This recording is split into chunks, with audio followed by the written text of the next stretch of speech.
Hello everyone, welcome back to Malik Joe 34 channel. This is Malik Arjun. So in this today's demonstration, I'm going to show you on how to install your Oracle Linux, that is OEL, Oracle Enterprise Linux 7.9 using Oracle VirtualBox, Oracle VM VirtualBox. So one of the prerequisites is I hope you have to get ready with your Oracle VM VirtualBox. So if you're not aware of how to install Oracle VirtualBox, you can go to the Oracle VirtualBox. You can search it Oracle VirtualBox in Google and then get it downloaded, and then you can install it in your laptop or desktop wherever you are working.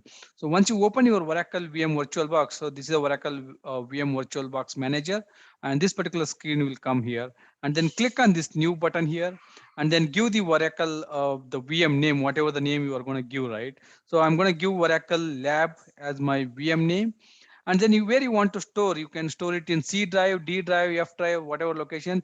You can browse it, and you can go to your PC, and you can go to your C drive, and whatever the name you want to store it, you can give that particular drive.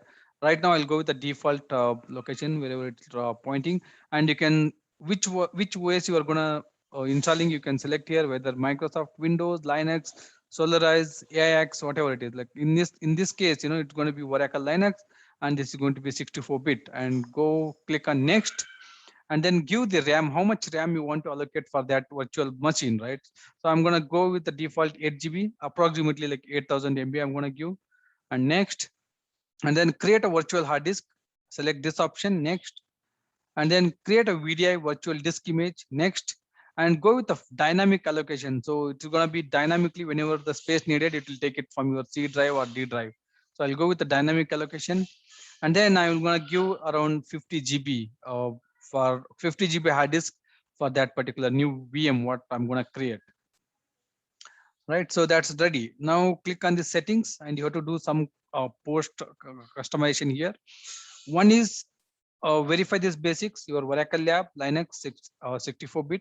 And in advance, you need to select this bidirectional. Bidirectional will allow you to copy from your laptop or desktop to within your VM, right? You can copy both direction.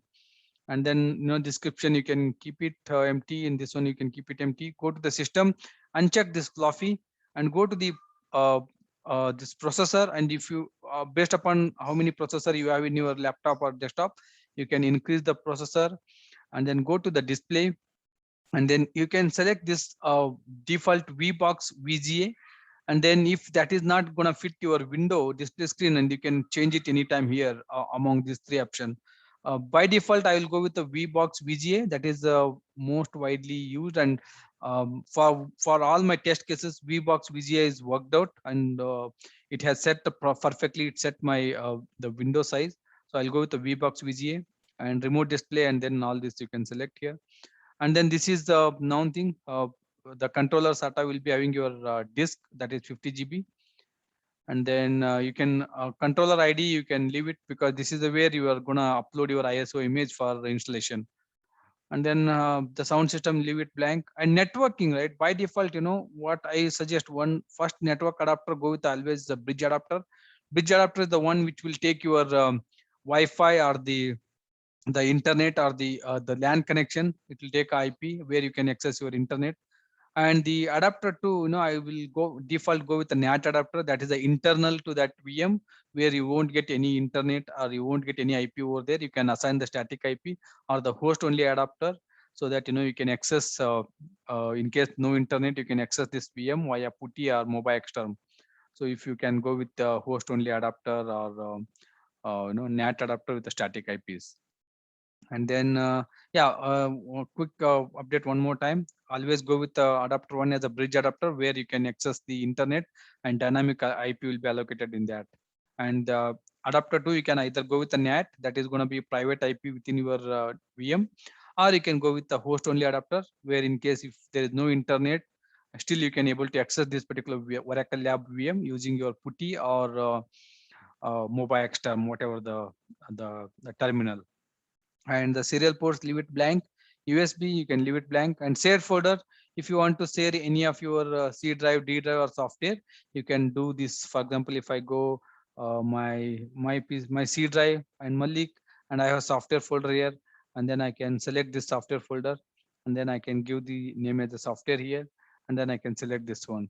So it's gonna mount Malik software directory inside my VM automatically. So you can have an option here, auto mount, read only. You can give all this option, and user interface leave it blank and click OK. And your server setting is ready now. So now you can launch for the installation. Click on the start button, and once you click on the start button, so it will ask you to select the disk ISO image. So now you can click here. It is empty right now. So click on this folder here. Right now it is empty, and you can add your ISO image first, and it will be like it directly go to my OEL. I downloaded here already, Oracle Linux here.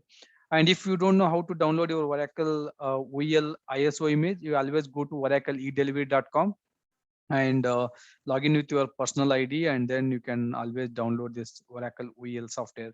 So I already downloaded here OEL software. I'll just select this one, and I have a separate video in my YouTube channel like how to download this software from Oracle eDelivery. If you're not aware that how to download, you can always go back to my YouTube channel and refer that particular video. So right now I have already downloaded here. I'm going to just select this one, and then it is selected here. Like I'll just choose this one, and then ready here, like your ISO image selected, and click on start. Right now you got Oracle Linux 7.9, and I'll go and I'll click install.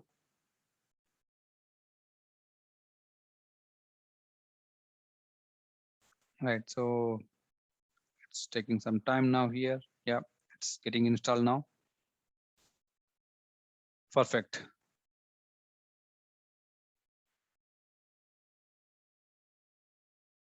Right, starting installer, one moment. Done. So you got the installation screen now, and then you can select the default language English. I'll click continue. Right, so then the installation summary will come here. You have to fix all these orange triangle boxes. Those are the indication of currently having that issue. So the time zone, always go back to your preferred time zone, and then keyboard US English, I'll go with the default, and language US English, I'll go with the default.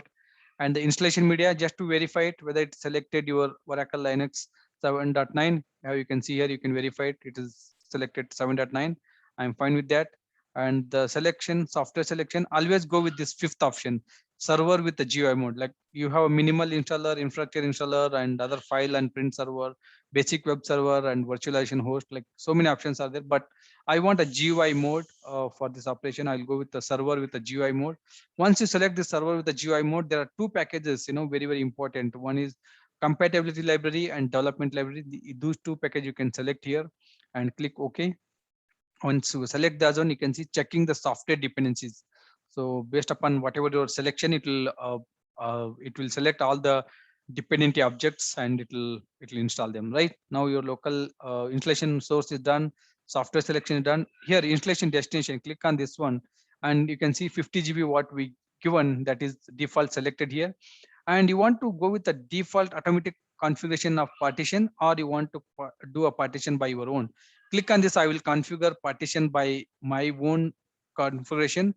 Click on this option and then click done, and then it will give you this partition page here. And then click on this plus button here, and I'll go with the swap as a default. It will be double of your RAM. Like since I given 8 GB of my RAM, I will go with the swap as a 1500, so double of that.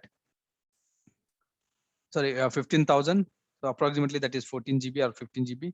And once the swap is ready, like I will go with the boot.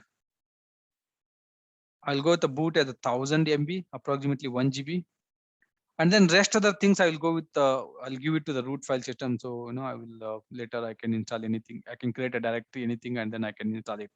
So this is a typically three mount point. I can go with that. If you want any customization mount point, you can always select your own customized partitions and click done. Once you click done, you can see summary changes and accept these changes, and then the partitions is done. And the kdump, you can ignore it, no need to do any changes on that. And network and host is very important. You can, if you want, you can enable both the network adapter, whatever you selected, you can by toggling this button. And the host name, right? This is very important. If you give host name right now with the installation, that will take the correct host name, and then you no need to change after the installation of your server. So if you don't give right now, after Oracle Lab installation is done, you need to rename your host name. So just to avoid that, I will give my host name here itself. So I'll go with the host name as Oracle Lab is my server name. I'll go with the same name as Oracle Lab. Oracle Lab dot local domain.com. You have to give any domain you want, which like Oracle Lab, Wipro.com, Oracle Lab Infosys.com, Oracle Lab TCS.com, whatever the domain name, you can give that particular domain name. Since I don't have any domain name, I'll go with the local domain.com and then apply and then click OK. Done. So your summary is done now. So just click begin installation. And then once the begin installation is done, you can see, right, creating the swap, creating U0 like root partition, and starting the package installation process. So it will do all this checks here. And then meantime, you can set your root password. So I'm going to set my root password here.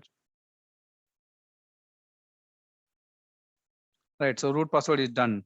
And then you can, if you want any particular user you want to create, you can click on this user creation, and you can create your custom users, or whatever the user you want to wish. Or else you can just set a root password and leave it. Once the installation is done, you can set the other user. You can create your post configuration users and all. Right now the installation is going on. If you see, right, 1469 rpm, and out of that 219 rpm installed now. So once the installation rpm installation is done, it will create my grub and initrd boot configuration file, and then it will reboot the system. Right, so it will take few minutes. Let it take, and then we will see the post configuration steps in a few minutes once the installation is done.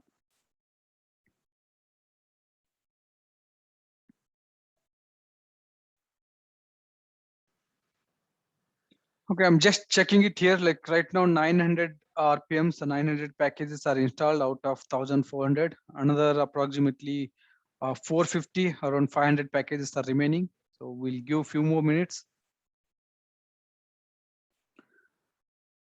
All right, so we are almost at the end of RPM installation. You can see 1465.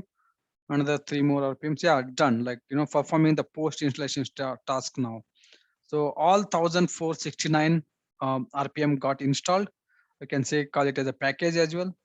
So all after that, it's doing some post checks here, and then it will create my initrd and the grub configuration file and the boot configuration file.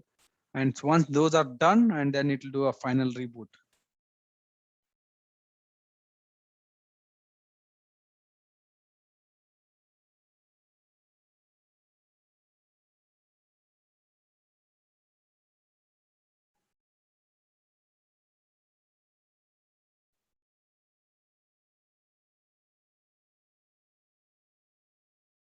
So let me, meantime, let it go on.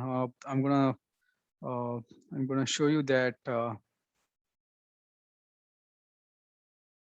let it go. I just wanted to show that Oracle e-delivery. Let it go. This post installation steps here.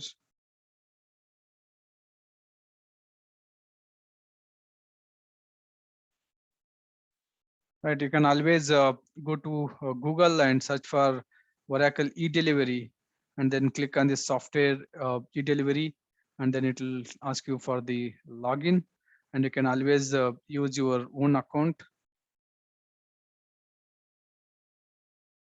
and then it'll log into Oracle e-delivery software, and then you can download the required ISO image. Like right now, I'll go with Oracle Linux, and then you can search Oracle Linux, and then you will see all the Oracle Linux version 8.4, 8.3, 8.1, 7.9. Like right now, I'm installing the 7.9. You just click on the 7.9, add it to the queue, like continue here, and then you will see this particular 7.9, and select the x86-64-bit version, and then continue, and then the software license agreement, you can click OK and continue here. And then once that is done, you will be seeing these many ISO images here. And then you no need to download all of this. This one, right? Oracle Linux 7 release update. So this is more than enough, 4.5 GB. You can download this one and you can install it. So other thing, like it's a boot ISO, just a 600 MB, and other one is UAKey boot ISO, it's again 600 MB. These two ISO images are needed when in case of you want to reboot your server with a single user mode in case of any OS corruption and all. These ISO will be used, these two. And the other one is like these are like your DVD update 1, DVD update 2. So we are not interested with the DVD updates. And the other one is just 69 MB. This is your like Oracle virtual drivers. So just a 69 MB. So that's also not needed. So either you can install DVD 1 and DVD 2, and you can write it to the DVD, and then you can do installation via CD or DVD image. Like in our case, we are using ISO based image. So this first one is more than enough. That is 4.5 GB. ISO based image is more than enough. So if you download it the DVD 1 and DVD 2, so it will do the same installation, but along with that, it has some other extra RPM and extra packages. It will get installed. Again, you need to pass one at a time, like one ISO image you need to pass. Once that is completed, and it will ask for the second ISO image, you need to pass this one. So again, this is somewhat tricky. So rather than that, you can go with always this single ISO, and then just click on this ISO image here, and then it will ask you, it will directly start downloading to your local machine. So I'm not going to download it now because I already downloaded. Yeah, this is the way you can download your RPM, sorry, your ISO image, and you can get it installed and then start working on that. So it's again still doing a post installation task here. We'll give a few more minutes.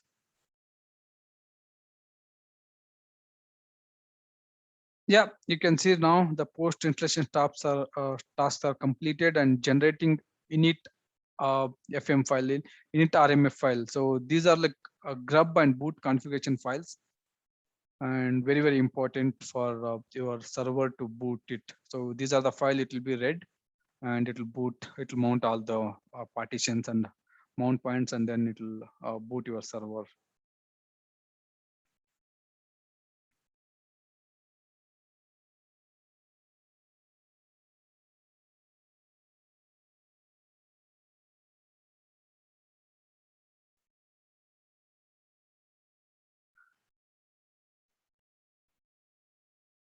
Right. So the installation completed now, and then it's asking me to reboot the server. So I'm just gonna reboot it. This is gonna my final reboot.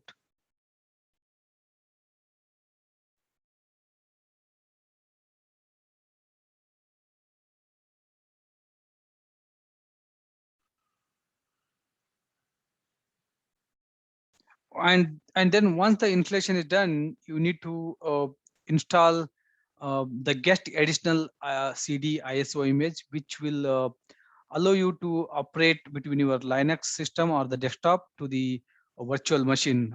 Copy paste and other functionalities, right? Like right now, I'll go inside this one. I'll click on this license agreement. I'll click accept this license agreement. Click OK, and then finish the configuration. Right. Right. So now we are into the virtual box now. So I'll just click OK, next, next, and then time zone is selected here. If you want, you can select Kolkata, India, and then go next and skip this one. And this is the first user. It will default ask you to create. You can create this one. I'll go with Malik, and then I can give the password for that.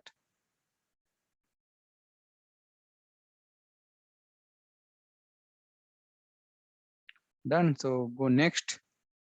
Done. So start your Linux box here. You are into the uh, installation screen now. So now you are into the virtual box now inside your virtual VM machine. So now I'll just close this one, and then I can open this terminal here, and I can see df-h.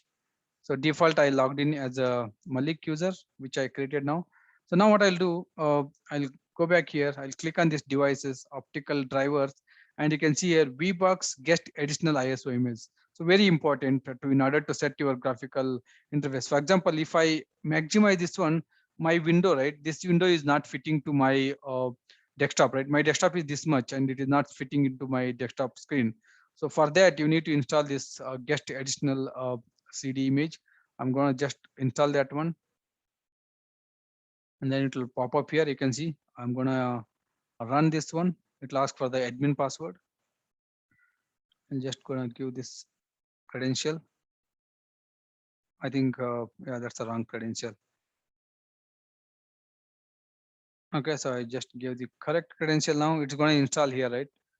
Copying all the guest additional modules and, installing additional modules, other things. It's going to run these commands. It will take 1 or 2 minutes. And once that is done, we have to do the final reboot, and then your window will be like, I'll show you here.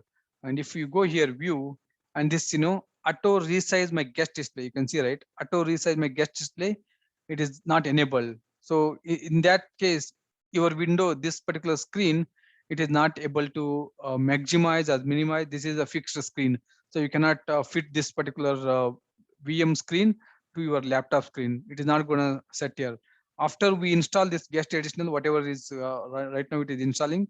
Once this installation is done, and if you do a final reboot, and you can come back to your view and then do this auto resize guest display, automatically it will be enabled, and you can set your display to any size. Any size you can resize, and you can do whatever operation you want. So that's the beauty of this particular guest additional ISO image. So you can always install that one. Right, so it's done now. The installation is done. You can see your screen has become blur now. You cannot do anything here. Like, I will directly close this one and power off the machine. And then now we'll do a final restart.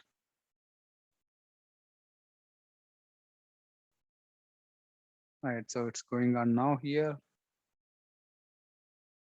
Still it is not set. Let it restart my server, and then you will see that display automatically at it.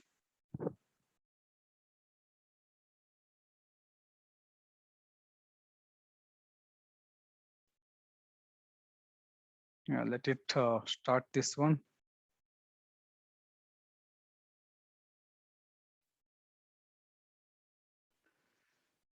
Okay, so it is doing a final reboot now, and now if I can go here, still it is auto resize is not enabled.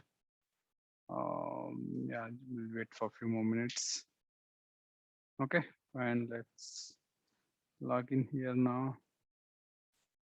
Yeah, and then if I see here, like, see now the auto resize automatically enabled here, and you can easily click on that auto resize, or you can expand, and yeah, it will take some time because it's the first time login. Then obviously it will take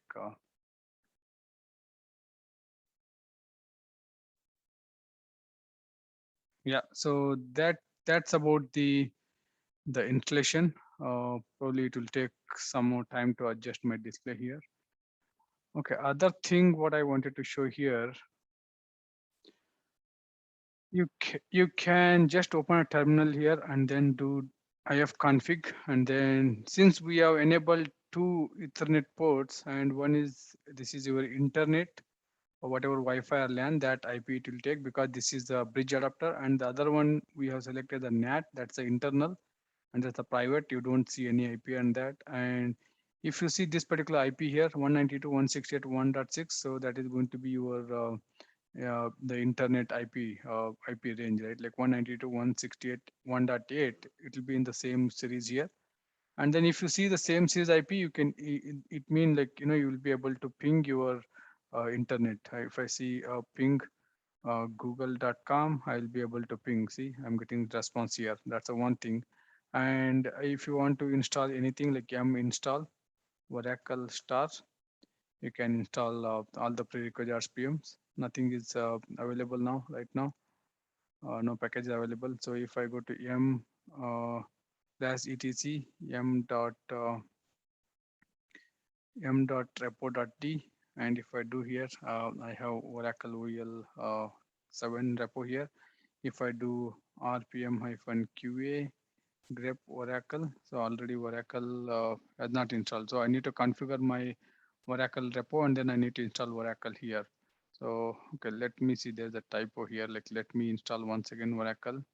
Install Oracle star. So it'll okay, Oracle Linux OL 7 repo available. Okay, no packages available here. Right. So this is a one way. Like if I show you for yum install telnet, so you can see the telnet will get installed now. So if you configure your yum repository, you can easily install all the RPMs. So that's a one thing. And then since you have your host name properly set and you have your IP address is properly configured. So if I can take this particular IP address, 192.168.1.6, I can directly go to my mobile external 192.168.168.1.6, right? So 1.6, and then I can connect to my Linux box, right? You can see now I connected to my Oracle lab. Right, so this is the way you can install your server and then you can install your database on top of that. Thank you guys.